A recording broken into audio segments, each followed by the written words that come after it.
Hi, friend. Are you wondering how you can prevent disease, optimize your health, and stay healthy naturally and without medications? Well, watch this video and I'll show you exactly how you can do that. So, I'm Dr. Judy, a internal medicine and lifestyle medicine physician, and I have been helping people to optimize their health naturally using lifestyle medicine and plant-based nutrition for over a decade. I myself am plant-based and I am passionate about helping people to live their healthiest and their best life. So, let's get right into it. So, the first and most important thing that you need to do if you want to live your healthiest life, prevent disease, is your diet. You cannot outrun an unhealthy diet. I see too many people work out at the gym tirelessly every single day and do not change their diet. They keep eating the same foods. The foundation of a healthy lifestyle is the diet. You can make tremendous gains in your health with just diet alone, actually. And I have seen it. I have seen people come off blood pressure medications just from changing their diet, not even changing their physical activity. I've seen people come off of diabetes medications for type 2 diabetes just from changing their diet. So diet is key. Let me emphasize that. And I remember when I first learned that type 2 diabetes was reversible, that hypertension was actually reversible, it wasn't in medical school or in residency. It was when I met someone who was telling me their story of that. And it's so funny now thinking back on this. This was probably 10 years ago, or maybe 8 years ago. And I had never heard that before. And I remember being so shocked. I was like, no way. You have got to be kidding. Like, I could not believe it. I could not believe that this person changed their diet. He cut out processed foods and went plant based and came off of his diabetes medications, all of them. And I'm looking at this man looking healthy, younger than his stated age. And I was just blown away.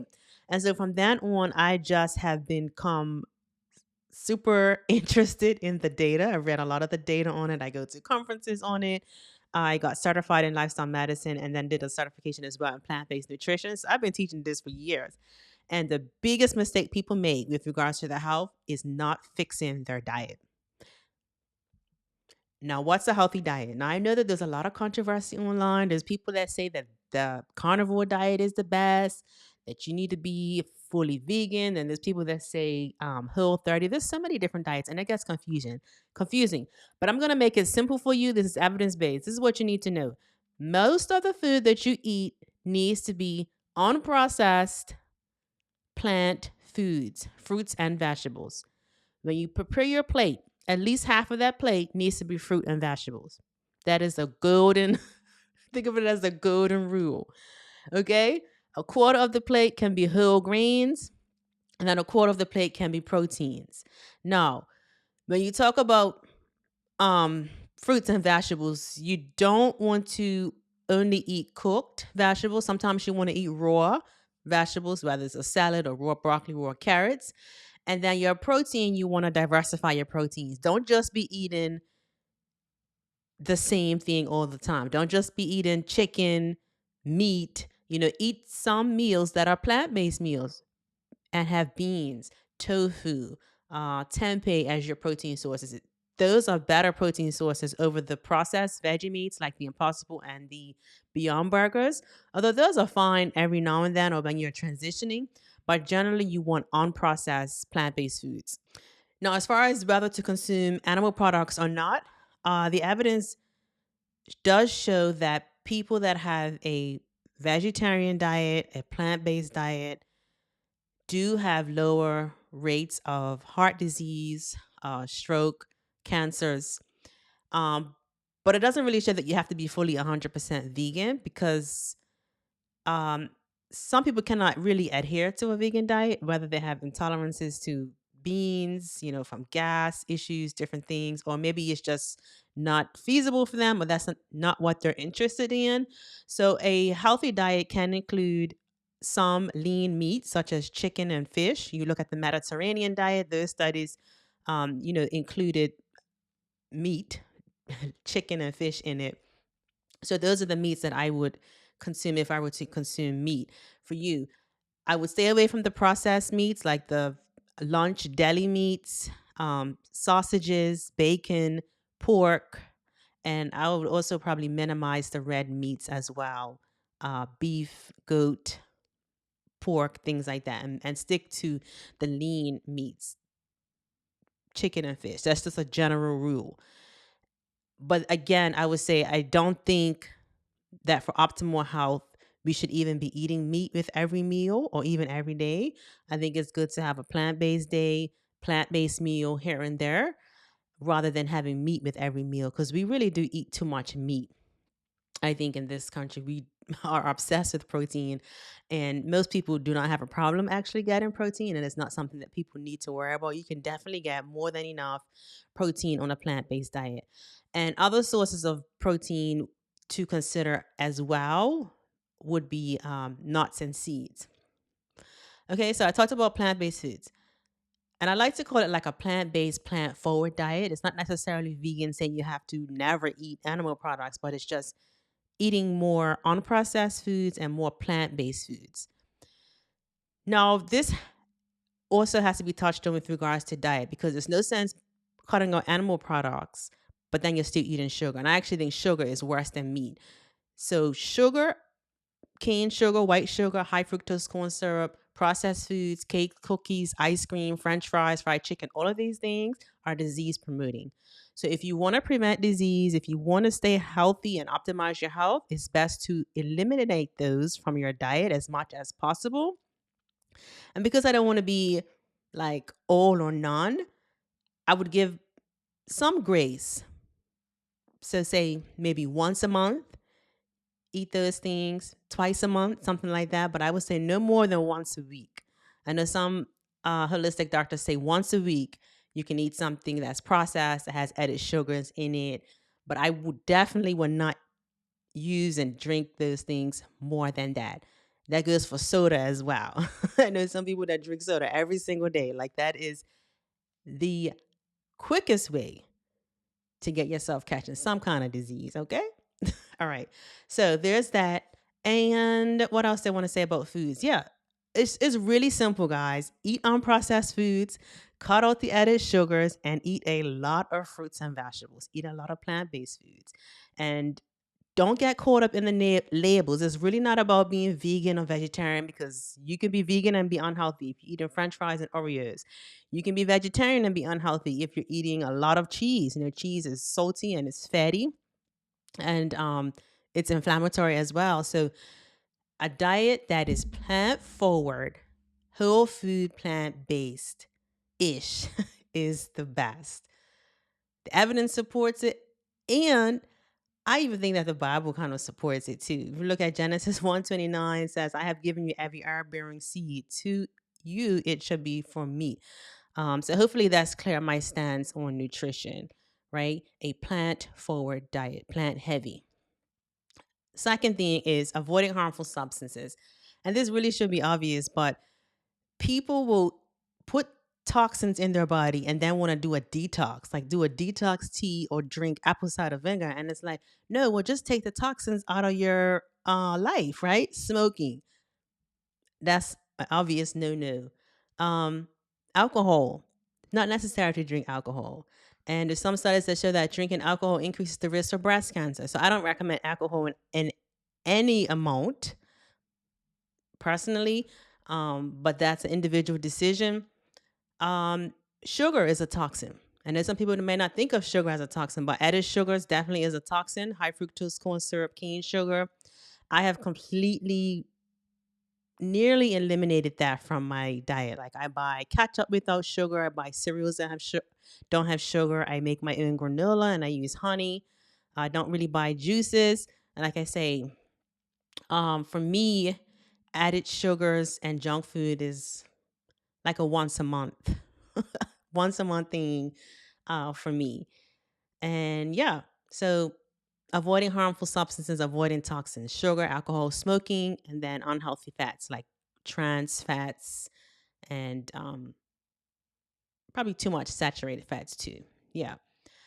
Also consider fasting as a way to detox. That helps in many different ways. And I have other videos on fasting too. There's spiritual benefits to fasting as well as physical benefits. All right. Number three, stress reduction and emotional well being. This is super important. Chronic stress causes physical symptoms. It can cause heart palpitations, higher blood pressure, abdominal symptoms, GI symptoms. It can wreak havoc on your body. It impairs your immune system. So it's really, really important to daily engage in a stress reduction activity to focus on optimizing and prioritizing your mental health. What are some ways to reduce stress? Pr- Prayer, deep breathing, mindfulness, meditation, exercise, practicing gratitude, therapy, going outside in nature. These are all ways to help reduce stress and foster a healthy emotional well being. All right. And here's a practical tip. You can start a prayer and a gratitude journal. I have a prayer journal. I just started one recently. I've been journaling for years, but now have a separate book where I keep my prayers in. And it is very, very nice to look back and see the ways that God has answered prayer over time. So that's the third tip, stress reduction and emotional well being. That's probably just as important as diet, actually, because if you're stressed, it's actually going to be hard to change your diet. If you're dealing with unhealed trauma from your childhood, it's going to be harder to change your diet because, in a lot of cases, people that are dealing with unhealed trauma and chronic stress, their body craves comforting foods, sugary, salty, and fatty foods. And until they address the root of the problem, the root of that craving or the root of that addiction, they're going to continue to have that problem craving unhealthy foods. So, stress reduction is extremely important in mental health. Number four, restorative sleep. The body regenerates itself during sleep. Sleep is super important for memory, for our immune system. Lack of sleep increases the risk for heart disease, obesity, and depression. And so I recommend creating a wind down routine where an hour before bed, you're turning off the phone, the TV, you're reading something like maybe a book, scripture, dimming the lights, quieting your mind, not kind of working and thinking about what you have to do the next day, but sort of winding down to prepare your mind and your body to go to sleep. It's recommended to get 7 to 9 hours of sleep each night of restorative sleep. And if you're waking up during the night consistently, if you're having a long time, if it's taking a long time for you to get to sleep, those are things that you can discuss with your primary doctor. There are things that can be done to kind of help improve that and help you to get better sleep. Um, but I just wanted to mention that sleep is really important, and especially if you're trying to lose weight. If you are not getting enough sleep, if you're working night shifts, if you're getting like 4 to 6 hours of sleep, it is going to be very difficult for you to lose weight. And the reason for this is because impaired sleep can disrupt the balance of the hunger hormone. So ghrelin is a hormone which increases your appetite. And if you're not getting enough sleep, your body is going to have higher levels of ghrelin, which is going to make you hungrier during the day. And you'll have decreased leptin. Leptin is the hormone that makes you to feel satisfied after you eat. So sleep deprivation can lower levels of leptin, the hormone that signals fullness, making you feel less satisfied after eating. So if you're dealing with weight and trying to lose weight, sleep is going to be extremely critical for you.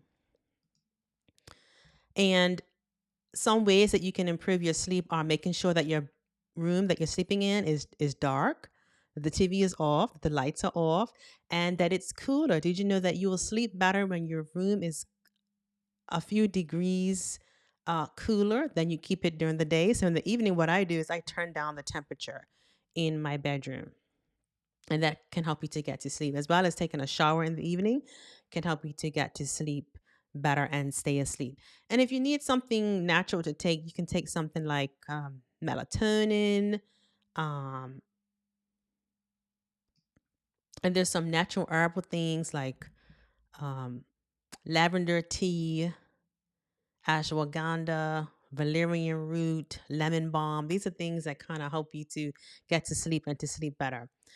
All right. So that was number four. So number five is physical activity. We all know the importance of exercise, right? And so moving your body every single day, 5 days a week, whatever you can do, 30 minutes a day, is going to be so beneficial for your mood, your heart health, and your weight. So getting physical activity is going to be super important. And it could be something so simple where it's like for 30 minutes each day, you go for a walk. You're getting your fresh air, sunshine. It doesn't have to be going to the gym, getting a trainer, and doing a whole big workout and everything. If that's your thing, that's great too.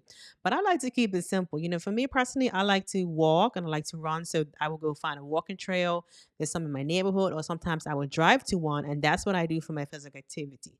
I've had gym memberships before and I don't like them. I don't like being indoors. I don't like being on a treadmill walking. I'd rather be outside walking so I can see people, see the sights and sounds, and be in nature. I do not like gyms. I don't like Peloton bikes, stationary bikes, none of that. I do like exercise classes, so I like Zumba classes. So again, find something that you like to do that's enjoyable for you. And if you need an accountability partner, get a friend to do it with you so that way you can do it together. Okay. So number six, and this is the last one, is social connection and community. God designed us for connection. Relationships impact our mental and our physical health. And we have to be mindful that we foster relationships with people. And I know it's easy for mothers, especially mothers and wives, who um, sometimes become consumed with child rearing and their job, and they may not spend as much time on the social connections with other female friends. I personally think that it's important at all stages of life to have social connections that are helping you, building you up, pouring into you, and supporting you. Because isolation is not good, and God designed us for connection. And so, seeking friendships with people that you have things in common with is going to be great. Proverbs 27:17 says, "Iron sharpeneth iron, so a man sharpeneth the countenance of his friend." All right, so that's the last pillar, and these are what I've shared. Basically, is a six lifestyle medicine pillars. So I'll go over them again quickly, but you can go back to the video and listen to the points. But number one, a healthy diet, whole food, plant forward eating. Number two, avoiding harmful substances. Number three, stress reduction and emotional well being. Number four, restorative sleep. Number five, physical activity and movement. Number six, social connection and community. So, if you make it a daily habit to incorporate these six pillars into your life, you'll be well on your way to preventing disease, preventing illness, and optimizing your health. Now, of course, I have to give a caveat that because we live in a sinful world, there is disease. And sometimes people follow all of these good guidelines and still get sickness, still get illness. However, you will reduce your risk for developing chronic illnesses when you adopt these lifestyle habits and make it a habit. It's not about trying to lose weight and eat healthy for a wedding or for an event and then going back to the unhealthy habits, right? It's about a lifetime of healthy habits. So, last as a bonus, what I want to share with you is some anti-inflammatory foods, and these are foods that I try and eat every day. Berries, so blueberries, strawberries, raspberries, and green leafy vegetables should be eaten every single day. If you can, every meal, that's even great.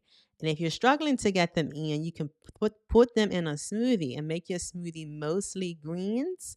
You'll be good to go. And then, of course, another bonus is hydration, making sure you're drinking enough water. And I don't really like to tell people how much water to drink, but I've seen recommendations of like drinking half of your body weight in ounces of water. I've seen like 6 to 8 cups. Everyone is different.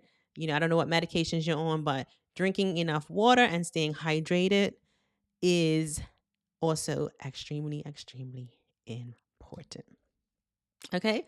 So remember, your health is a gift. You are your most precious asset. It's not your house. It's not what's in your bank account. It's not your investments. It is you, your physical body.